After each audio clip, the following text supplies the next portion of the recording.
and welcome to Witchy Woman Podcast. I am your host, DaNae Sweet, and this is episode 98. So close to 100, that sounds crazy.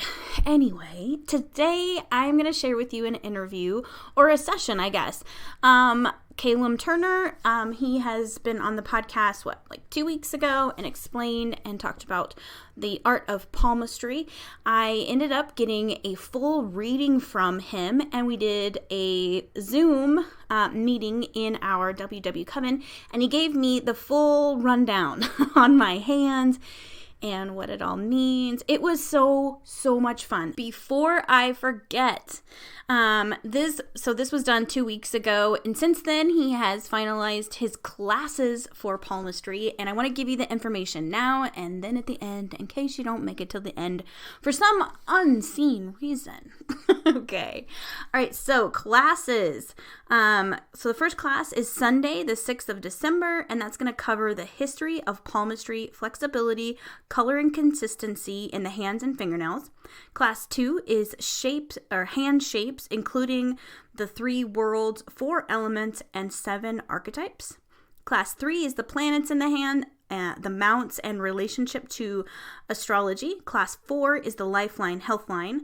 Class 5 is the headline, heartline, and lines of affection. Class 6 is Saturn and Apollo lines. So class 7 is minor lines and signs in the hand. All classes except first will be will include example pictures sent by email. So each class is £10. Weekly payment options are available. And then, all of the classes are going to be on Sundays. Like I said, the first one is the 6th of December. Second one is the 13th of December. Class 3 is the 20th of December. Class 4 is the 27th of December. Class 5 is the 3rd of January. Class 6 is the 10th of January. And Class 7 is the 17th of January. So, you're going to need to contact Kalem directly. Go to Instagram and go Fortunes by Kalem, or you can get him on Facebook as well. But message him. I will have all of the contact information in the show notes as well as posted in our podcast groups. So anyway, without further ado, let's get to my palm reading. Nails are pretty healthy. I mean, you're fairly young, so they should be. There's no major white spots there. Those are more like concerns or deficiencies in the personality. And I don't really see any fluting or ridging either, so it's always a good sign. But keep an eye out for that because your nails are growing constantly. They're always giving you feedback about your nervous system. They're an extension of it. So pay attention to it. The other thing to consider is color in the hands. What color is the hand? Is it does it have some nice pink like yours does? Is it yellow? Is it white? Is it blue? Obviously pink is the kind of natural and healthy color, and that's what we see with you. Okay. That obviously alerts to decent blood flow, but it's also said to represent a kind of warm temperament, warm hands, warm heart, that kind of old expression. But the reason we were looking at your natal chart and also your hand is because I pretty much always find similarities between the natal chart and the hand. When we're talking about natal charts, we're kind of going beyond the star sign, but you're a really good example just because of your chart really shows up heavily in your hand. So you are a Gemini. Yes. Also Gemini rising. Your Mercury sign is also in Gemini, and so it's exalted. So that's a lot of Gemini, that's a lot of mercurial energy. And where we see the planet Mercury in the hand is the pinky finger. Just looking at yours, I mean, from the pictures you sent me, it does kind of jut out from the rest of the fingers quite a lot. Yeah. And you also have like that slight curve or bend in it. I noticed that a lot with Gemini people, especially. There's kind of an old palmistic saying about that it's a mark of dishonesty. It's like crooked communication. Okay. But I wouldn't say that is true for you. I mean, sometimes it can. And this is again like a stereotype about Gemini. It's really cleverness. It's a mind like a fox, it's kind of like a superpower, and you can use that for great communication, or you can use it for kind of dishonesty and manipulation, if you like. But there's several reasons why this would be your main mount in the hand. We call it mount when we're talking about the different areas of the palm that represent the planets. Firstly, it's the bend in the finger. Secondly, it would be it kind of jutting out from the rest. But I think if you also, I'm just looking from the pictures here, I think you also have little lines under your Mercury finger, really small vertical lines. I mean, they're pretty light. You might not be able to see it on camera. But those are kind of like lines that are pulling down energy from the fingers, so bringing in a lot of mercurial energy. Okay. So Mercury rules both Virgo and Gemini. And you do see a little bit of Virgo in your chart as well. I think you have Virgo and Saturn and Virgo rather. Mercurial qualities that kind of go in astrology, but also in palmistry. It's big themes of communication, especially for Gemini. You know, it's someone who loves to talk, loves to socialize, but also loves to think. I mean, kind of areas that you might find success in, or traits that you might have are communication, writing, technology, healing, medicine, business. These would all be, and they might not all apply, but these would be like your key areas that make up your personality. So before I moved back here to Nebraska, I was actually in the tech industry. So I'm by trade a nerd. I'm a computer nerd. So I worked for the government, did research and development for satellites. So yeah, that's awesome. So I guess technology is a big one for you. There are some other things in the hand when we get to the lines that I'm going to talk about a little bit more qualities. But if we actually look at your Mercury finger, because the finger comes in 3 phalanges, we've got the top phalange, the middle phalange, and the bottom phalange. Top phalange is mental, middle is practical, and bottom is sensual.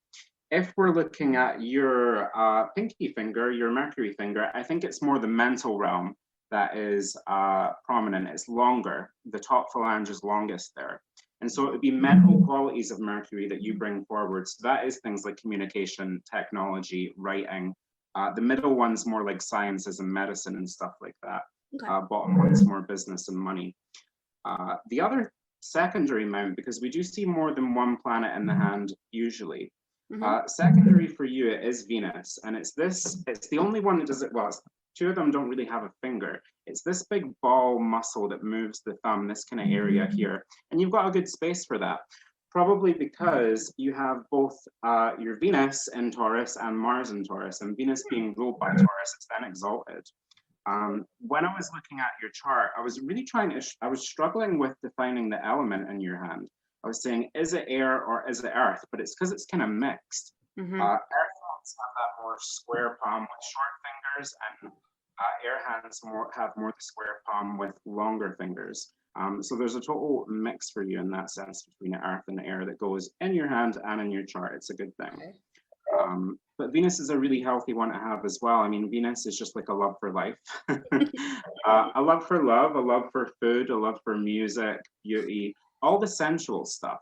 Yes. Big sensual vibes. Yep. There is also an aspect to planets in the hand that I don't think is done as much with astrology, but we do in palmistry. I always call it like the well-being aspect, because we're not doctors here. We're not diagnosing illness, but certainly we do notice traits with people who are mercurial or Venusian in terms of parts of the body that are maybe not okay later on in life. With Mercury, Mercury's our smallest and fastest moving planet. So it tends to make for small, fast moving, complex individuals just because it rules so many different things. In terms of the body in palmistry, it rules the digestive tract. So digestive issues can be an issue later on in life. Also, the nervous system can be an issue with Mercury, because Mercurials are the nervous type. They've got so much nervous energy going on. And I think that's pretty true for all the air signs as well. Oh, yeah. The other thing to consider. I actually have lupus. Oh, really? So I have digestive problems because of it, and I also have nerve pain, during flare-ups and things. And I'm a basket case. I talk about it on the podcast, but I also have like panic attacks. So I'm on medicine for that and for depression as well. So that makes sense. Yeah, I mean, there is actually something in your lifeline and health line that might be interesting towards that. And again, as a palm reader, you should never diagnose. Whenever I'm saying something's going on in the palm, it's just advice to take care of that part of the body. It's not a diagnosis that something is necessarily going to go wrong. But certainly with each archetype or each planet in the hand, there is usually traits there. And I notice it too often, not to say anything. The good thing is Venus is usually quite healthy, and that is your second mount. The only problem they usually have is overindulgence, just because they love that sensual realm. And again, it's usually going to go towards food, but it's anything that's sensual. Venus, alcohol is sensual. Smoking is kind of sensual to some degree. So it's as long as you're getting sensual and in the right way, massage, aromatherapy, rather than like deep fried chicken and cigarettes and all that kind of stuff. But again, that's your secondary mount. Really, it would be the mercurial properties that you'd be looking at first. Okay. In terms of the lines, and I do like to start with the lifeline, just because people tense up when I say lifeline. So is this the big one that comes up like this? It's the one that actually curves around the mount of Venus. Okay, so this one. So it kind of comes from the thumb and it moves around the palm. It's the only really semicircular line in the hand. Yeah. And it is the physical realm, I guess you could say. It's the bottom part of the hand, so it's the sensual realm. The lifeline is not usually about your life length. It's a big misconception. I mean, it can be. Sometimes it can be. But most of the time, it's going to be your quality of life and your physical energy levels. Okay. Now, if we look at yours, it's probably, I don't want to say your weakest line, but it's not the deepest by any means in the hand. No. It's a little bit thin and fragile in that sense. And so in terms of interpreting that, we would think of your constitution as somewhat fragile. Physical energy levels aren't going to be very prominent in that sense. They're not, you might struggle with fatigue and tiredness and all that kind of stuff. That's part of the good thing about the good thing about the lifeline is you can change it. It responds well to diet, eating well, whole foods, all that kind of stuff. Okay. But it is in the Venus realm. So anything sensual that speaks to you, if it's massage, great. If it's swimming or aromatherapy, anything that really puts you in touch with your body is great for the lifeline. Also, breath work is amazing for it. Now, there is an island on your lifeline. Islands are where the line kind of splits into two, and it's probably a bad analogy, but it makes like a little bubble shape. Yeah, if you can, I don't know if you'll be able to see that. There. I'm not sure if you're looking at the right line. So it's the one that kind of curves around. It starts here. Oh, I see it now. It curves round here. There's like a little bubble right there. Yeah, that's exactly it. Yeah. And what you'll notice is the line is pretty deep before that, but it gets fainter after that. Now, this island kind of comes in your 30s, I would say. And islands are usually difficulties. Again, on the lifeline, that's going to be physical difficulties with your energy levels. A traditional meaning for it would be illness or some kind of condition. Again, we're not diagnosing that. We're just going theorizing here. But certainly that's something that should be looked at, because after the island, we do see the line getting noticeably lighter, and so energy becomes a little bit more difficult to retain in that sense. The line isn't broken, and that's an important thing to say. It's not broken. It doesn't end there. It does keep going until the end of the hand. But that is something to consider. Okay. The other line that really relates to the lifeline is the health line. And this is kind of hard for people to see. I noticed that most people don't even notice they have a health line. They're like, where's that in my hand? But it's pretty there for you, because it's also called the line of Mercury. And it comes from the direction of the Mercury finger. It's going to be diagonal, and it usually points to an area or an age on the lifeline. Yeah, you can see it. Yeah. If it touches the lifeline, it is said that the year that it touches, something's going to manifest in the body that maybe we need to be taking care of. Now, just looking at yours, I don't actually see it touching, which is a pretty good thing. It does point down towards the end of the line, so if there was going to be any issues, maybe the line would grow there more towards your retirement kind of age. Okay. And the condition of the line isn't in tatters or anything, the main issue that we see there is the island on the lifeline. So I'm getting a question. Somebody says, what if the bubble, like my bubble, what if it would end there? If the lifeline would end after the bubble, so physical energy would be pretty gone in that sense. It does not necessarily mean that life ends, but it does mean that the life force energy is completely depleted, which of course it could mean, that someone is passing. It could. A lot of the time it's not going to. Okay. What I also notice with people who have quite a short lifeline, if we want to call it that, is they're just very ungrounded and they're not in touch with their body anymore. Okay. When the line disappears, there's a lack of awareness around the body, or there is like a total depletion of physical energy. Okay. And again, on the rare occasion, that could mean death. For most people, it's not going to mean death. Okay. And we want to be careful around that. You know, even if you kind of get that feeling, you want to be kind of sensitive with people. Attached to the lifeline, we also see the headline. Now, this one is kind of like in the middle of the palm, and it's attached to the lifeline right at the beginning and kind of comes, yeah. So it's this one that kind of curves down a little bit. Yeah. And the headline itself represents the mentality. It's your head, you know? So it's things like your intelligence, your style of thinking, but also your mental health to some degree. Okay. And just with yours, again, I would say this is probably a stronger energy. You probably have more mental energy than physical. Yes. And this is something that we see a trait of Gemini as well, because they're a very, Gemini rules the third house, which is literally your mentality and your communication skills. So there's a lot of mental energy there. I wouldn't say that the headline is too long on you. I would say it's actually probably more on the shorter side. And so we see that as like kind of like quick thinking. Thinking isn't drawn out. It's more like quick answers, quick communication, quick intuition, if you want to call it that. And the line separates from the lifeline pretty early.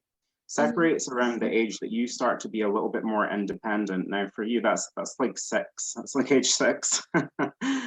That's like childhood. So that's very kind of early. And we also see a little bit of islanding around that time. Again, this is kind of where the lifeline and the headline are still together.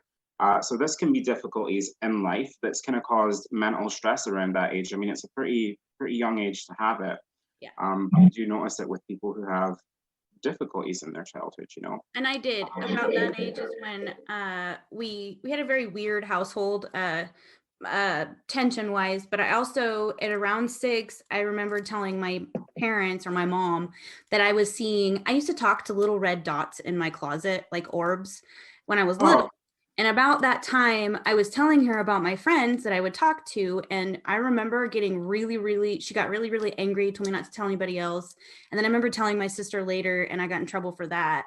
And I just became very, very, the whole thing where the independent thing, that's crazy because my mom always would want like, let me hold you. And I'd be like, don't. I was very, very independent. I didn't want any of that. I just wanted to go. I ended up locking I just talked to Becca about this yesterday, but I would actually go in my closet because I wasn't allowed to talk to them. So at night, I would go into the closet. I was a weird child. I would turn off the light and then talk to my orbs so that I wouldn't get in trouble. But I remember about that time, I started getting treated a little bit different because of, they thought I was crazy. Yeah, you are the Gemini stereotype, and I mean the stereotype is that Gemini's a bit crazy. Yeah. Oh yeah. Yeah. And I'm not shitting on Geminis. I mean, I've got a Gemini moon. I'm a stellium third houser. Like I'm heavily Gemini. You know, we're just a little bit different. We're weird, and I'm okay with that. Yeah. Yeah. But apart from that, in the headline, I mean, it's actually a pretty good headline. It's not broken. I don't think you're going to lose your shit. You should be able to keep your marbles for most of your life. I wouldn't promise you, but I would think so. The other kind of famous one to consider, and I mean, you've got a couple of other lines that we'll talk about, but the heart line, which is kind of the top most horizontal line. So it actually starts from this part of the hand, and it usually comes to about the middle finger or even the index finger. Heart line kind of has 2 meanings. I mean, like the head, the head can occasionally be the physical head. Usually it's going to be your mentality. The heart line can sometimes be the physical heart, but it's usually just the emotional heart or the romantic kind of part of our being. With yours, it really ends under the finger of Saturn, the middle finger. Yeah. And Saturn being such a physical planet, this would be someone who's very physical in their love giving, not just in relationships, but also just with anyone they care about or they keep in their heart. It's definitely the sign of a hugger. But also in terms of romantic relationships, the physical aspect is usually pretty important. And the feeling of security as well, because Saturn is a big planet of security. I'm struggling to see a lot of the heart line. It does not look overly emotional, I wouldn't think. I mean, normally when it comes to women or very sensitive people, it kind of looks like a river and it's overspilling, but yours is a little bit more contained, which again, Gemini, that's a big thing. I do notice a small island on the heart line under the finger of Apollo, which is the ring finger or the marriage finger. Oh, yeah. Now, a traditional meaning for that would be either difficulties in the heart, physical heart, or emotional heart at that age. However, under the Apollo finger, Apollo represents the heart, but also the eyes. And I just see this on a lot of people with glasses, a lot of people. Yeah. If anyone's listening right now and they've got it and they're wearing glasses, you'll know. So I don't always interpret that as heartbreak. I do see it as sometimes issues with the eyes. But just in terms of age there. What's the age? That's what I was just going to ask. I mean, it's definitely later on. I would say it's like closer to 50, if anything else. And it is possible that you will have a difficult emotional time then as well. Right. We do tend to think in the spiritual community of emotions being carried in the heart, or the heart kind of chakra area. Yep. The other one to consider in this area, and it's found on the side of the hand. I mean, it's kind of just directly below the Mercury finger, pinky finger, and the heart line. And a lot of people will call these marriage lines, especially in India. They love to call it marriage lines and they take it very seriously. If you've got 2 marriage lines, you'll definitely be married twice. In modern Western palmistry, we tend to take them a little bit less seriously. Okay. Lines are quite small, and so they don't give as much information as the big ones. And I think they do kind of work on some level. It's not always just as clear as counting the lines and counting how many serious relationships you will have, but sometimes it is. I mean, for you, we see 1. It's definitely possible that you would have more than 1 relationship, but in terms of traditional palmistry, it would say 1 kind of deep-seated romantic love, life partner, true love, whatever you want to call it. In terms of age, and I find this to be the hardest part with this one because we're not on a finger system anymore. It kind of looks like it would cement after the age of 30, but it can very well come in before then anyway. I'm not a fan of people being bound by it, you know. So I met my husband around that age. Nice. Yeah. I was about 30. I've actually had 2 marriages. The first one didn't last very long, but I met my husband around the age 30. Yeah. So that makes sense. So in terms of the first marriage, I mean, I always say that these lines kind of show up when the relationship is cemented into something deep. It's kind of like if you have a deep and long line, it's a deep and long relationship. Yeah. If you're saying the first marriage didn't really last long, then you're not going to find a deep and long line there. And another more modern interpretation of these lines would be actually about your needs in a relationship. If we go with the chirology element system, the earth, air, fire, water, I think yours is kind of found between water and fire. So it would be looking for romance in a relationship, but also fire, which is like passion and shared experience. Yeah. Because it's kind of right between those 2 levels. So it's a good one to have. You've got it in both hands, which means, you have the capacity and so does the other person for that love. You are right-handed, aren't you?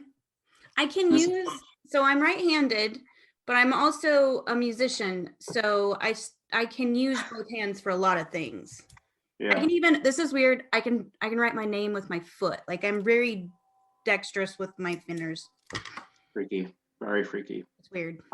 Interesting that you're a musician as well, because your secondary mount, Venus, which rules music, we call the Mount of Melody. Oh, cool. So yeah, you're really just living up to the stereotype of all your palmistry and astrology. It's wonderful. Yeah, that's how I met my husband. I was in a band with him. So we're a cliche in ourselves. I married the bass player. So. The other thing that I wanted to say was, people always ask, which hand do you read? You absolutely read both. The dominant hand or the writing hand is more about, and there's different interpretations. This is what I think. The writing hand or the dominant hand is more about how other people see you and your place in the world. The hand that you don't write with, which is usually going to be the left hand for most people, you can just reverse it if you're a lefty. The left hand for most people would be your kind of internal being, so how you are on the inside, your subconscious. Okay. Something that I really noticed about your hands is they're pretty identical. Yeah. Mine's are really different. In each palm, the lines are very different, but yours match probably almost identically. So we would say that you're kind of living your authentic self. What you see is what you get. The exterior matches the interior. And that must be a great thing. That must be very liberating. The other line, and I don't think you have a lot of other lines, but the other line that we do see in the hand is the Saturn line. This is the only line, well, there's a couple, but the only line in your hand that really comes from the bottom of the palm, and it runs upwards towards the middle finger, which is ruled by Saturn. Yeah. And that's a pretty prominent one on you. They sometimes call it the line of fate, the line of destiny. It's sometimes got that whimsical title. I actually seeing it being more about career than anything else. It represents vocation, career, security, and again, just how fated you feel in terms of your career. If you don't have that line, it doesn't mean you won't have a career. It just means that you're not fated to a particular career. I notice people who have the line tend to work a job that it's not about the money, it's about a vocation and a purpose. Yes. People who lack that line, they just want to make money, they just want a job. And there's nothing wrong with that. No. But your line comes very strongly out the center of the hand. Yeah. And I would say a minority of people have that. When it comes out of the center of the hand, it shows independence, again, in the career. That's going to manifest in different ways. I see it on most people who are self-employed because it's well suited. It's kind of like choosing what you're interested in and then making it your own. Independence can mean other things, though. It might just be you chose your career independently, free of influence. It can also sometimes mean that you're kind of in charge, usually in charge of yourself if it's self-employed. But I also see that on the hands of managers and people in positions of authority. Oh, cool. Now, with you, the line tends to get thinner as you get older. This might mean, just in terms of directionality in life, that as you get older, you're going to have to rely on yourself a little bit more, and there isn't going to be as much designated direction. You might find that in childhood and teenage years and 20s that there was a lot of signs for where you should be going, and that the universe was, or Saturn, I should say, was giving you lessons. That's going to happen less as you get older, which can be a good thing because Saturn can be harsh in terms of teaching you lessons. When we get to the heart line, when the Saturn line meets your heart line, it almost kind of fades out a little bit and disappears. Now, a possible interpretation from this is retirement around middle age. That's possible. Another one could be a loss of security. I don't think that's possible, just because especially in your, I'm not sure which hand it was, in your left hand, we also see a line of Apollo, which runs next to it. Apollo is the marriage or the ring finger, and the line underneath it is usually called a line of success or a line of reputation. It's also a line of artistic temperament. We do see it on the hands of painters, actors, musicians, performers. So there should be a talent in that realm. But it also gets deep around the same time that your Saturn line disappears. So we could think of this as your success and your reputation has cemented at that age. So you're maybe not needing to work as much, or you're maybe able to pursue creative ideas a little bit more than just working for the money. So that's great. Congrats on your success line. Not a lot of other lines in your hand. You are wearing a lot of rings for one person. I know. Pretty much, I think you've got every finger there, bar the index. These ones I will use. I tend to use these fingers. I have rings specific for ritual that I use on my index fingers. So every day it's just these, and then rituals have special rings. Yeah, and I mean, it is a special finger in terms of spirituality because it's the God finger. It's the Jupiter finger, and Jupiter does rule spirituality. If anyone's ever seen that, I think it's like a Michelangelo painting where God and Adam are kind of connecting through those fingers.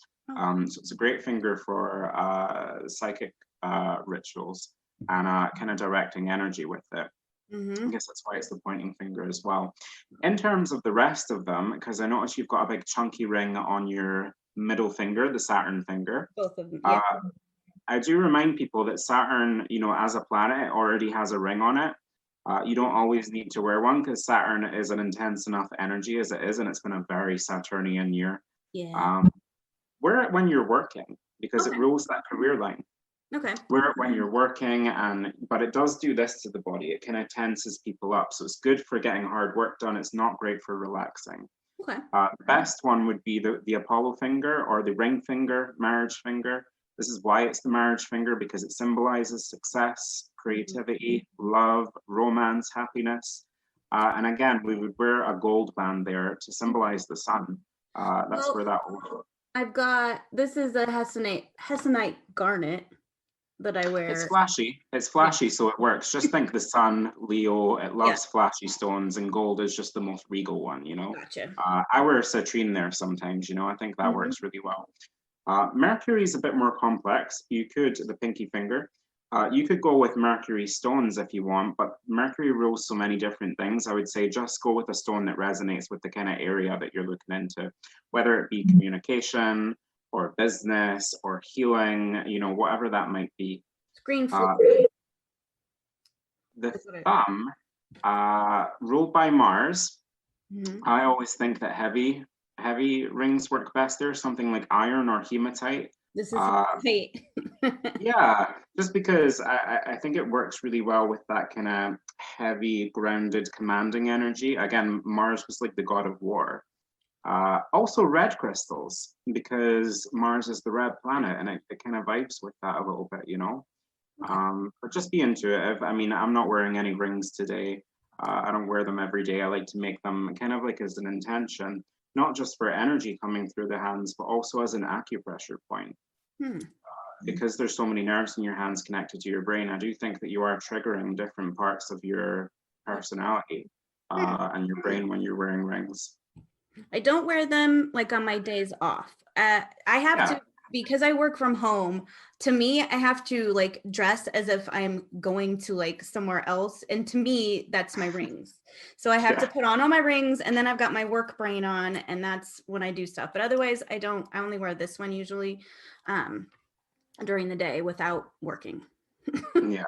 I wear them when I'm going out as well. I always put a big gothic ring on my Saturn finger because, you know, I'm into that kind of dark vibe. But you know, whatever you want it to be, if it's spirituality and confidence, it's Jupiter. Saturn again is more for working and all that kind of stuff. So make it intentional. Yeah, it's a good thing to have rather than just treat it like a random piece of jewelry. Right. No, that's awesome. So I do have a question. Somebody's asking, what if you had surgery on your hand? Can that make a reading harder? It can. It depends how it would affect it. I mean, if it's a massive scar cutting through all of your lines, then that could obviously affect the interpretation of the lines, but it really depends. Okay. For some people, it will just affect the flexibility and mobility in their hand. But again, that could actually aid the reading. You know, we were talking about the more flexible the hand, the more open-minded someone is, but it's also how well you adapt to change. And obviously, if you've had surgery, if you're maybe not feeling great, you're less inclined to change, and so may have lost that flexibility with the surgery. I would say that most people are capable of getting a reading, though, even if they've had some kind of injury or surgery to the hand. I've only ever met one person who, I think we talked about this last time, I've met one person out of the thousands of hands that I've seen that I couldn't read, and that's because of a very rare and extreme condition that affected the hands. Cool. I know what my husband was asking. So can you tell what sign like sun sign would be most compatible for someone by doing a palm reading? So like for me, if looking at my hands, could you tell what I would most get along with for a life partner? In terms of sun signs, no, because in whole sign astrology, we would never just go on the sun sign or the star sign. Also, in that context, I think it would be more about the lines. Yeah. Because the shape of the hand and the ruling planet is really just like your basic personality, skills, and sometimes your physical body or well-being. But the lines in the hand are really all about your needs and who you are as a person. So when we're doing kind of why can I say it? When we're kind of looking at two people's hands and trying to see if they're compatible in terms of a relationship, we would look at the heart line mainly, also the lines of affection, but really just thinking, I guess, on an intuitive sense, like, does this character match this character? Does it balance out? Do they have the exact same lines, and so one's not kind of willing to bend to the other? Mm-hmm. Yeah, there's a few things that you would look at in the hand, but I don't think it's ever a good idea for people to say, oh, I'm a Taurus, I could never be with a Scorpio. Right. Like, it's just not that simple in astrology or in palmistry. I don't know how we make it work, but my husband and I are literally the opposite. Like, as far as bendability, he can like go about this far. Like, he's not on the whole. He's a double Virgo, but not with the whole sign or whatever that way. It's the other one that he did it real quick. But so he's like so grounded. There's like no air in his, like, he's very earthy. He's he works with his hands. That's how he creates, is he likes to work with his hands. He's a very man's man. I've changed.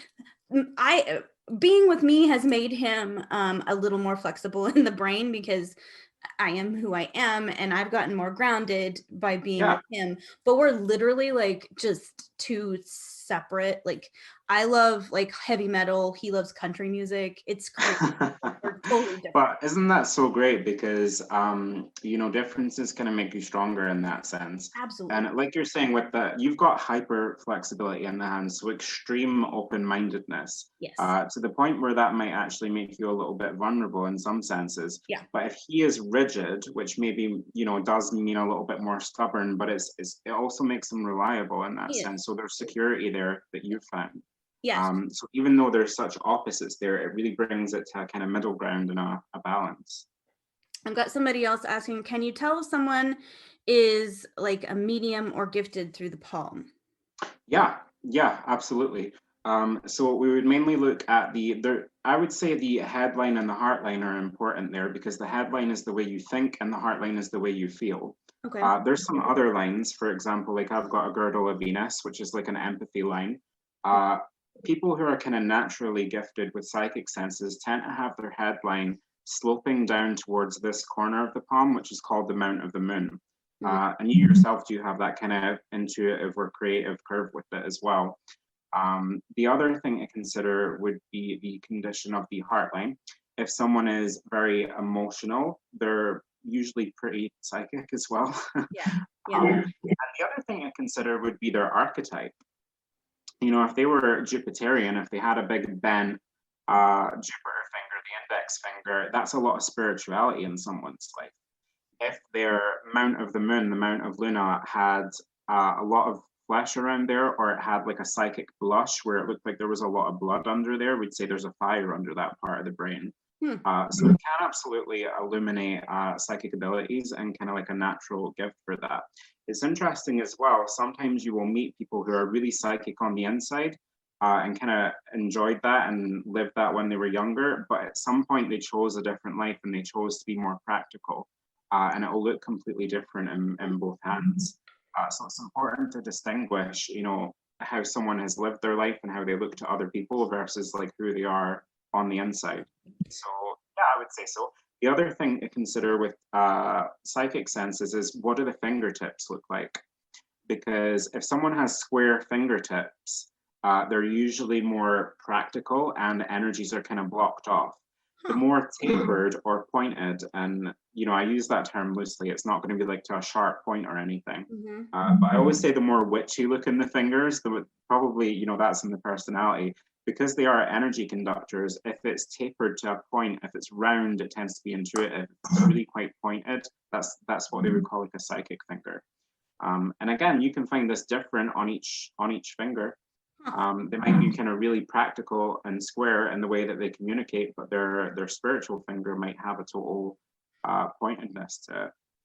That's weird. I do kind of have a square one on my ring finger, but this is very pointy. Yeah, so it's more, that's quite different, quite dramatically different.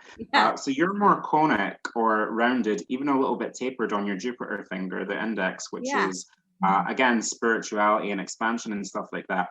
But on your Apollo finger, that one there, which is really, really square, it's a good example. I didn't notice it, but yeah, it's like I'm missing part of my finger. Yeah, so that would be practical in terms of your creative self-expression. So that is things like music, art, performance, but also romance, Hmm, practicality and romance. And obviously, you chose a very earthy, practical person there. I did. So there's so many ways that you could interpret that. Huh, But yeah, you can see any kind of personality traits in the hand, and that that is, goes for intuition or psychic ability as well. huh. I never thought about looking at the fingertips, like the shapes. Now I'm like Yeah. staring. So there's different ways that you can look at shapes. I'm commenting on the elements in your hand today, which I had a hard time saying earth or air, and it's because you're a total mix of both in your astrology. Certainly, you've got that square palm, but there's another system called the archetypal system, Mm-hmm. where it's seven archetypes. And it's actually not the seven planets that we see in the hand. It's like a conic hand, a philosopher's hand, a psychic hand, a square hand, a spatulate hand, elementary hand, or a mixed hand, you know. Mm-hmm. And these are all different kinds of people, I guess you could say, kind of from like a psychological point of view, if you're not really big into elements. Huh. And that's a really common one that we see in the Western hand reading tradition. So You what can would mine be? mixed. I tend to find that most people are mixed, and I do prefer to go with the element system just Yeah. because when I'm looking at an astrology chart, I think it makes more sense. But again, we've already defined with you, you've got a square on Apollo and a conic on Jupiter and Yeah. all that kind of stuff, you know. I would actually say, just looking at your hand at a glance, that it kind of looks conic, just the shape of the whole hand. Which Yeah. can be creative, artistic, intuitive kind of thing. But every one of your fingers is different It's because so weird. I never noticed that before just today. They are all different, yeah. which makes sense. Yeah, for me, it's I'm pretty rounded on all of them, Mm-hmm. but I also have a little bit of a square one on Apollo, and Yeah. that's because I don't have an artist line or anything. That's just because I'm really practical in terms of marketing, Hmm. and selling personality and advertising and stuff like Huh. that. Practical and self-expression, it could be. Yeah. Very cool. I love all of this. I cannot wait. I ended up getting the book. It's not here yet, but the book that you had recommended.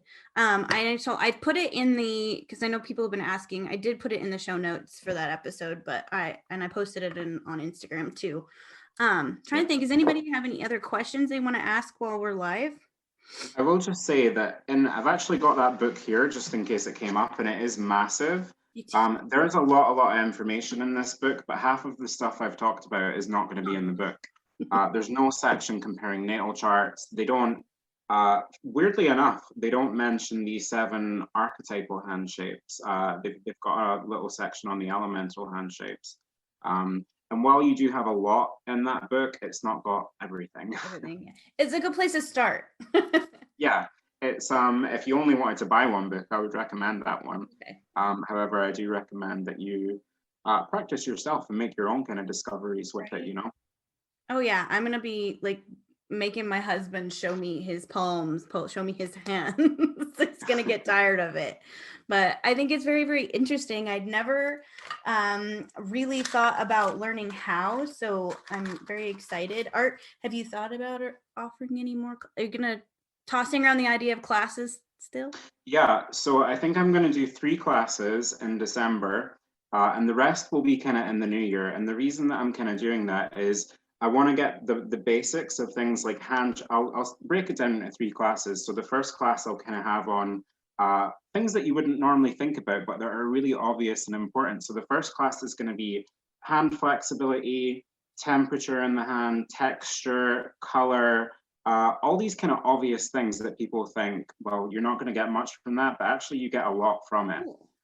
The second class, I'll probably go into hand shapes and finger shapes. So that will cover the element system. It will also cover the archetype system and different kind of finger shapes, I guess. I'm going to be doing the lines, 1 line a class, just because there's a lot of different things you can do with that there.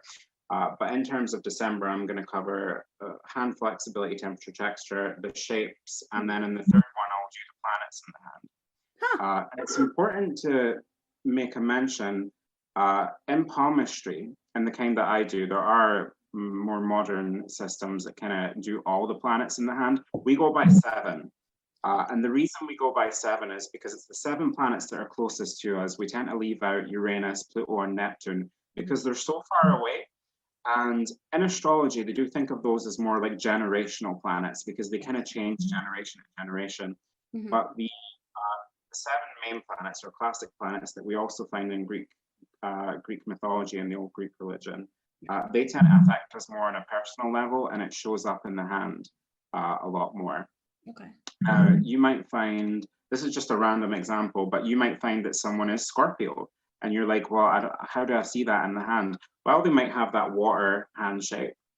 They might also have Mars in the hand, because Mars, before we knew about those other planets, used to be ruled by Scorpio. And I do see the ancient rulers of these planets. I do think that planets are co-ruled. I do think that there is usually at least 2 to a planet. My mum, for example, she's an Aquarius, and she is Saturnian in Palmistry. And Aquarius, although thought to be ruled by Uranus today, its ancient ruler was Saturn. But she's also a Capricorn moon, so that could be why. But yeah, I'll be doing classes. I'm still writing them right now. It's probably not going to be, don't have the exact dates, but sometime probably after the 5th of December, I'll squeeze in a few week by week before Christmas. And then come January, we'll do like a class on the lifeline, healthline, a class on the headline, and a class on all the minor lines as well. Not exactly sure how many there's going to be. Not going to cost a lot. You know, classes will probably last up to an hour. I'll probably just do £10 for a class, and I'll have like a bulk deal if someone wants to do all of them. You know, if there's any kind of missed classes, we can kind of work something out. But I'm still writing, which is why I haven't set a date. Yeah, that's okay. I know I'm interested in them, and I'm having people text on here that they're definitely interested in taking them too. Yeah, I think I've had people ask for such a long time, but I've just never thought about how I could go about it.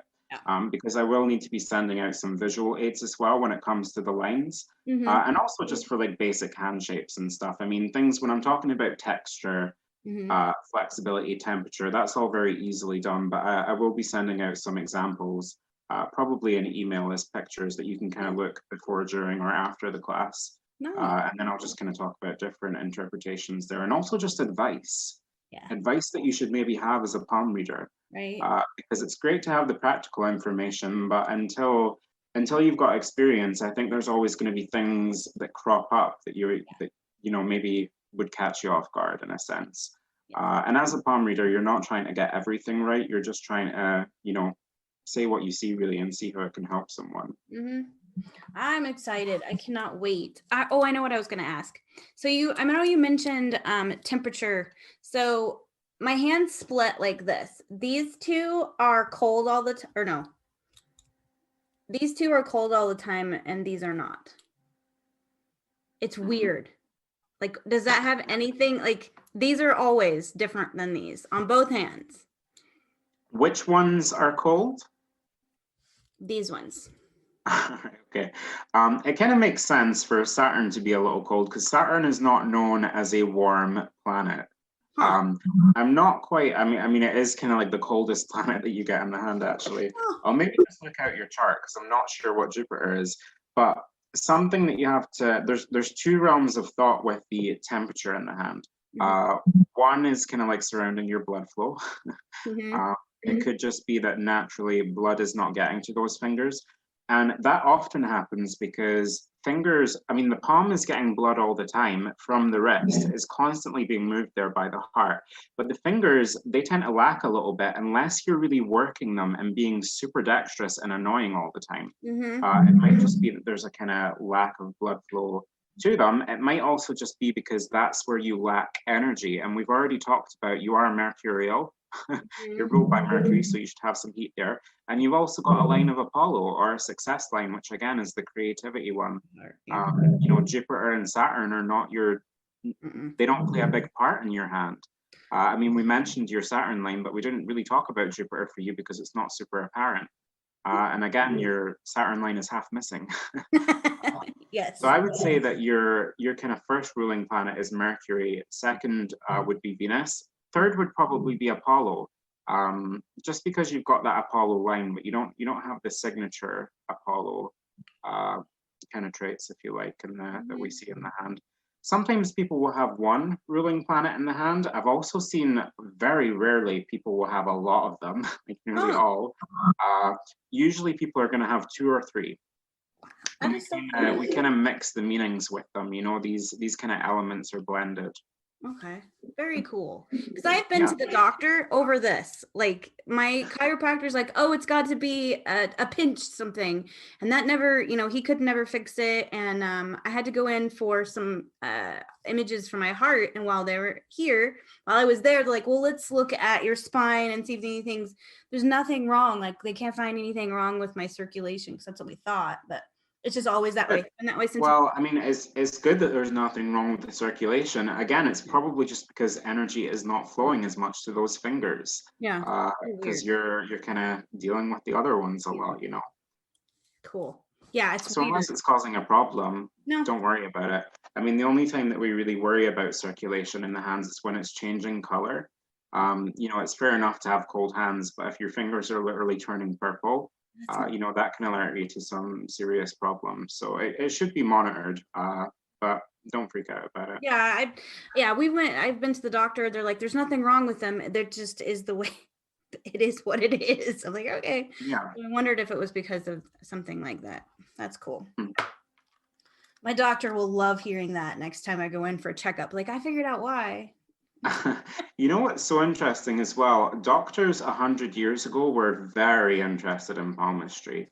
And, I'm sure a lot of them will still say that nails are kind of the window to health. You can see if someone's got serious lung disease in the nails because they get like a bronchial roll where their nail kind of becomes bulbous. Usually it's a problem in the chest. But again, also fluting on the nails, it's just a weakened nervous system. That's why you see it on old people. But certainly 100 years ago, there are a lot of doctors writing books on palmistry, and they usually write it from a psychological and medical perspective. They're not saying, they're not telling you when you're going to meet your love of your life or what your vocation is going to be, what your career is, or how many kids you're going to have. They are talking about like this is the mental health of a person and the physical well-being of a person. And it seems to have died out of favor a little bit. I mean, obviously not for palm readers and hand analysis and chirologists, but in terms of medical doctors, they don't look at it as much anymore. And I kind of wish they would at least consider some things in the hand. They don't have to read the lines, but they could read some normal signs of, color, texture, temperature, the condition of the nails. It's going to tell them a lot. Like my naturopath will look at my nails. Nice. She does. She'll look at, she's like, let me see your nails. And she will look, and I knew that there was something. She never tells me what she's looking for, but she's like, okay, you're fine. Or she'll prescribe me a vitamin or whatever based on my nails. Yeah. Vitamins are good for nails. Yes. So, well, let me make sure nobody else has any questions. I'm watching the, y'all got any more questions for him? All questions will also be answered during classes. I am going to leave like a little bit at the end, because once I've explained everything, I kind of explain the basic structures of everything.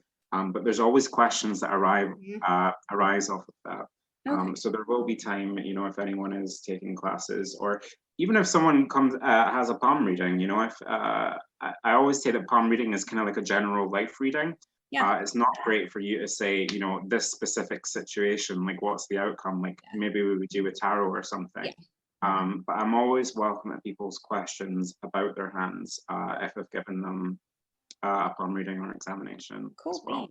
So are you going to do this via Zoom or your Facebook group or page? How are you going to do class? Do you know? I was thinking Zoom. Yeah. Okay. I'm getting to grips with Zoom, so it's probably best like that. Yeah. Okay. And I'm probably going to experiment with different formats in the future. If people don't want to make it for Zoom, I probably will have a recorded version, to kind of email out to people at some point. But Zoom seems to be the best option because it is interactive and it seems to be pretty connective. You can just, like a tidbit, you can record and then post the video and everything on YouTube and have that a private link for people, just so you know, so that you don't have to waste, like you can use one recording for, different platforms. That's what I want to say. Multitask. It's handy, for me, for making a fun about it. It's good. Well, thank you. If they don't have more questions, I'm gonna stop the recording. Sure. I'd like to take time, just one more time, to express my gratitude for the palm reading, the hand reading that Kalem did. It was amazing. It was a once-in-a-lifetime experience for me. I'd never had anything like that done, and it was absolutely fascinating, and I enjoyed every minute of it.